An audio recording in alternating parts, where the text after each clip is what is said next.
Greetings, dear beautiful soul that you are, wherever you are. We're connecting. Because we're already connected, but we're recognizing that, you see. And we're recognizing, let's also connect with all divine beings, true divine beings, spirit souls, on all, whoever, on all planes, dimensions, and also most in the spiritual domain. And we acknowledge our unity. We also acknowledge our uniqueness and individuality. And knowing what rules to ignore. Knowing what rules to ignore. See, there's a lot of crazy rule makers out there. And rule makers don't follow their rules. But they're always making rules. I used to teach this, and it's also when I do a lot of my mentoring work for people who, for their work, want their work to be, on a worldwide level, and how to do that and accomplish that. And what I teach is that oftentimes rules in business are made so that you cannot attain what the owner of the business or the head of the corporation is attaining. So they put themselves in a position where they make rules for everybody else. So it would be like rules where they're monitoring everybody's internet or doing all these things. I don't know, because they do that because that's their business, I guess.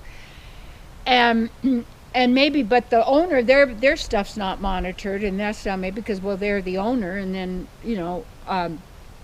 what everybody else is doing. Well, one of the things that I noticed, there's very few people ever really, like I didn't learn in seminary how to be a minister or how to run a ministry or have a congregation or a church. It actually really wasn't there. It was, and I had a good time. There were wonderful people. We had different professors and teachers, and it was interesting. It was good and all that kind of stuff. But like with so many activities and things, you really don't need to go through all that stuff. And I think that's why I always like the mentoring or the apprentice program. That's the very best thing. And when I had my seminary training, when I had my international television ministry, then I also had a seminary and a training of ministers. And how I would do that is, first, everybody there who's in the course would need to volunteer in every single aspect that was going on in the entire ministry, so they would know what to do. And I wasn't making rules to limit other people so they could not attain what I've attained. And here's a belief that goes on. You would never really share all of your job, how to do it, because then you'd be dispendable and they could steal it. Really, I don't have that kind of a poverty consciousness. I'm happy to give somebody my job if that's what they want, because I'm by that time on to something else, because I'm already bored with it. I've already done it and experienced it, and I'm ready for something else.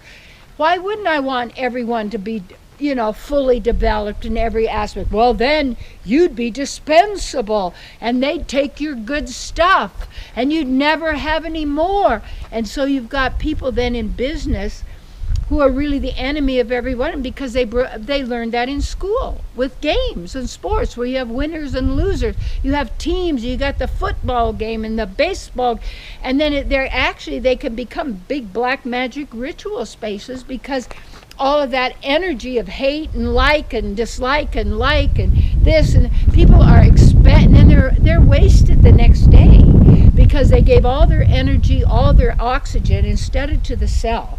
And empowering and nurturing and all of that, we've just locked into the mind game. And then you got rules, you see. They say 3 strikes and you're out. Well, that's just in baseball, and I'm not playing 3 strikes and I'm out. Oh, really? What's a strike? You missed the ball? Big deal.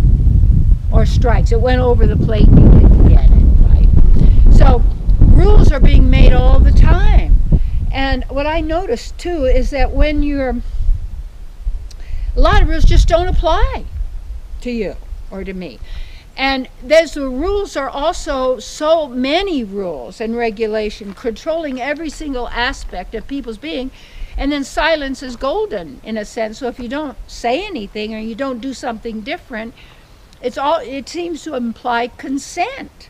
when you're not consenting it, it's consenting. And it's an interesting thing with the language, because often the subconscious doesn't hear no. So whenever you're trying to say, I don't want something, they say, the subconscious that acts it out just says, I want this. Well, that's an interesting trick in the language, isn't it? Now, I don't have to believe anything also about the rules of language. Well, language has rules. We got rules. We got rules here. We got rules there. We got rules. I had one of my friends, his name was Barry Burkus, just years ago, and he went to a certain prestigious university to get his architecture degree and license, and he found that the school didn't like him because he wasn't playing by the rules. So he left. He set up his own architectural business in Pasadena, I believe, California. He hired architects who had their degrees, you see, to do all the stuff that needed that. And he was able to design these fabulous homes and businesses and all of this. It was just great how he won. And of course, later he was awarded the honorary PhDs. Because they can't, it's like when Buckminster Fuller, and a great book of his, this little, is Operating Manual for Spaceship Earth. I highly recommend it. It's easy because it's a lot of complicated stuff. But he didn't get a formal education at all. He was self-educated. You want to be self-educated, not a formal education. But you would also go to the best, the apprentice, or you would apprentice people. You would, in that way, you would learn from them, and you'd be serving them like a journey person, journeyman, journeywoman, what do you want to call it, and you would actually be right there to learn how to do the thing. And so many people, it's all in the mind, and then they have every kind of, well, you can't do this, you can't do that, you can't do this, you can't do that, and then it's held in. It's like 432 is a frequency that's very wonderful to listen to. You can actually get an app, I understand, will change all your electronic music you have recorded to 432. And it's a healing vibration. And I use the tuning fork, put on the kitty cat to help her. She loves it. I put it around myself. And I had my entire piano tuned by this Terry Root up here in Northern California. He's fabulous. He's a great technician, wonderful person, giving, intelligent, loving, conscious. These are the people you want to surround yourself with, you see, because these are nourishing. They're not people, they know certain rules, like he knows the rules for the piano and how you have to do it. But it's not really a rule, it's the way it is. It's not really a rule. When you observe, it's the way it is. When you notice nature, you can call it the law of nature and the rule, but it's the way it operates, and the way of nature. And our body is made of these elements, and these elements are part of our creative abilities, our creative pack of tools that we manifest with, you see. And so when you own all of this and you tune in, you're able to really tune in physically, mentally, emotionally. And then you have all these rules. Well, these rules, we got to inoculate all these people. These rules, we're going to tell you, you're going to do this, you're going to do that, you're going to do this and that, because we have rules, we've written them down, we've all agreed on, you voted for it because you have voting machines.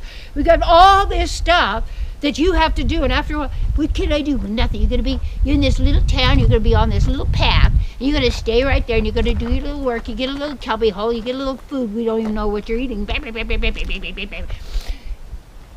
You see. Because that's the result of when you conform, agree, moment by moment, incident by incident, consent, and then one rule.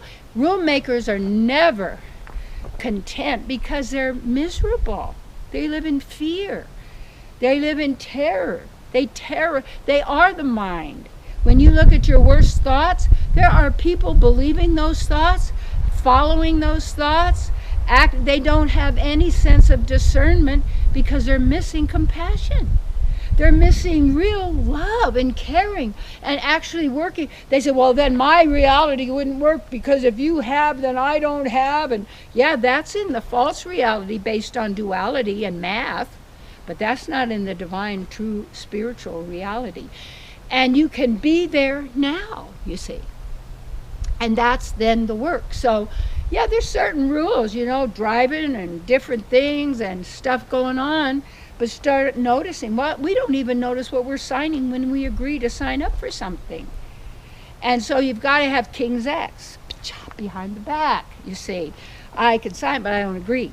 And the problem with not, they want to trick you with the not so that you say, I agree. No. And then that's another one. No and K-N-O-W and N-O sound the same. And K-N-O-W, take the K away, which is mystic letter, it's now. And if you take now and you invert it, it's one. You and not even you're one, but you are the benefactor. You see. There you go. And so if there's one rule, to thine own self be true. What does that mean? Not self, not your opinions, not your thoughts, no, but who you really are. You are part of the eternal, divine, loving, empowering, nourishing, creative, sensitive, and all of this. Don't let somebody's rules encase you in a cement coffin. You see. Yeah, let it go. Drop it in the mind. Drop it. Drop it. There's good rules and there's stupid rules, but you can see what they're done for. Many rules do not apply, and you need to know. Yeah, be who you are, be beautiful to the full. Yeah, and that's the thing in relationship. They've all got their rules. Then you conform to the rules. And then you got this, you stepped over the line. You did this. You back. And you're walking on eggs. Don't need those kind of rules. Don't need those kind of people, you see. And you just let them go to where they need to go as you stay centered in who you are. And you love them and wish them well. You don't have all the build-up stuff, all the rules, the regulation, what you were taught, how this is it and this is that, and everything's got a label. And taught makes you tense. What you're taught makes you stressful. What you know is freedom. Yeah, the joy of being you.